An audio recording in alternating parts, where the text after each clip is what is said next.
kind of follow the obvious personality in regard to... I believe it will. Okay, that's fine. That's fine. That's all I want to know. I believe that they'll, I can't speak. Maybe I'll face this way, give him a better shot. Can you all please rise?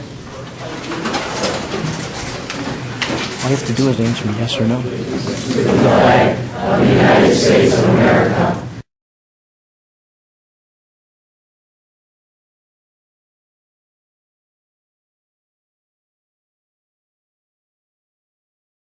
Yes, sir. Who did that by yourself? Who did that? The evening audience. I don't know if everybody. I don't have much experience. I'm like one resident of Riverside Road. I don't have any experience speaking publicly, so I'm kind of uncomfortable.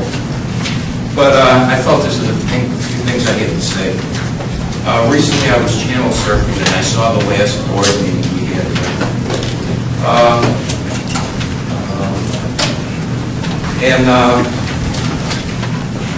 Considering the few options available, I decided to continue to watch it. Having grown up with some of the people on the board, I can see his face and seeing the achievements of people like Karen and Bill. I consider good friends in my childhood. As the meeting progressed, it was this time the meeting where the fellow citizens got up to address the board or whatever. And it was during this segment that I became totally disgusted and disheartened by some of the personal attacks against our superintendent, like a lynch mob mentality.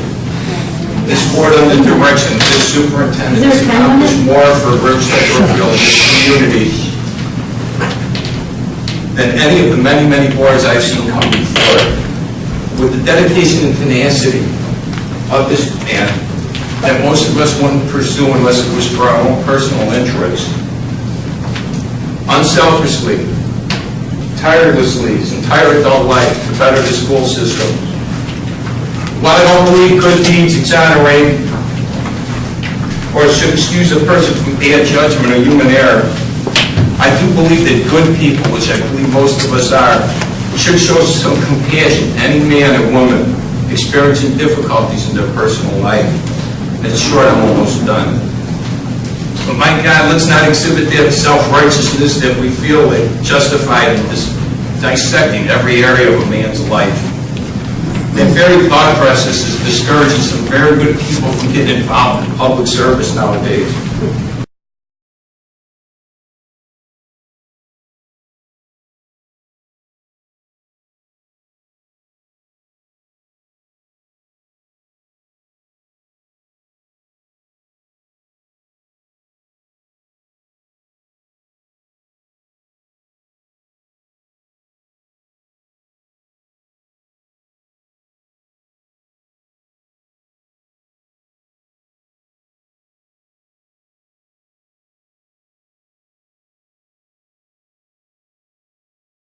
I'm Otto Zeman. I'm the one of the co-hosts this hour. I'm the athletic director and football coach here. Along with me are my co-host Tim Scanlon, the assistant principal. For curriculum instruction here at RB, welcome to the last 4 hours of telethon. We hope you have a chance to call in. I hope I get a word in edgewise with Otto here tonight, but I'll do my best. You can get all you want. And Joanne Cozy, well, Yes. first of all, former everything here. You've been a board member, a parent. Former everything. I just was never a student here. Never. Okay, the foundation was established to provide grants and scholarships to students, faculty, and staff here at RB. And our only fundraiser is this telethon, White & Company and Employee Benefits by Design. Tremendous people. They really, helping us out. really very, very nice. Essentially White & Company. As you all know, we're under construction. If it wasn't for White & Company and McHugh, we wouldn't be on time and under budget like we are right now. So although this money goes for other educational purposes. On time and under budget. Under I'm very budget. proud of where we're at right now. Although this goes for other educational purposes, we don't want On time and under budget. we don't want to forget to thank those people that got us here today. Well, then we should. I hope this hour we got the first class team this hour. We're going to be getting rid of a lot of stuff. And you know what, before we go any further, I'd like to say, can I say happy birthday to my son-in-law, Eric Doobie? Whether I can or not, I just did did. I just did. I just did. I will still give him a card. Doesn't mean that I'm going to be cheap on the whole And the whole he's, I thing. think, running for the Riverside Brookfield Oh, are School we Board ready? this year. Yes, we have a lot of fine Election's candidates. coming, yeah. Eric's a graduate. A lot of candidates. Eric was a, RB graduate. yep, one of the first gold helmets. Right? Okay.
Would you ever put money in the pocket of a company with ties to organized crime?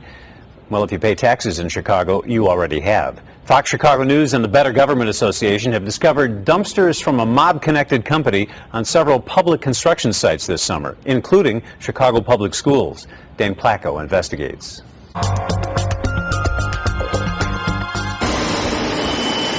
It's construction season for Chicago Public Schools. Dozens of building and renovation projects racing the clock before students return in a couple weeks. But if kids want a real lesson in how Chicago works, they should visit their schoolyards now, where they'll find dumpsters and equipment from one of the city's most visible mob-connected companies, D&P Construction. It doesn't send a very good message to 500,000 public school students to have mobbed-up companies providing services on school grounds. Will you get the hell out of here? Well, Jesus Christ! We just want to know who runs the business. None of your damn business! That was the welcome we got 2 years ago when Fox Chicago and the Better Government Association exposed how suburban governments were spending millions of taxpayer dollars on D&P Construction. On paper, the company is owned by Josephine DeFranzo, who lives in this northwest suburban mansion. When we watched D&P's Melrose Park office, we never saw Josephine, but we did see her husband, Peter DeFranzo, reputedly a made member of the Chicago outfit. His brother, Joseph DeFranzo, who recently served time in federal prison for running a massive indoor pot growing operation. And their oldest brother, John No-Nose DeFranzo, who's been identified by mob watchers as the Chicago outfit's top boss. What do you do for D&P Construction and JKS? Nothing. Nothing? Nothing. Well, we see you here quite often. It's my brother. It's your brother? That's family. Peter? Yes, that's my family. Who owns D&P? His wife, I think. 10 years ago, the Illinois Gaming Board denied a casino license in Rosemont, in part because D&P dumpsters were showing up on the site of the proposed casino. Sergio Acosta headed the gaming board at the time. And our problem with D&P obviously was that it was a company that was associated with known members of organized crime.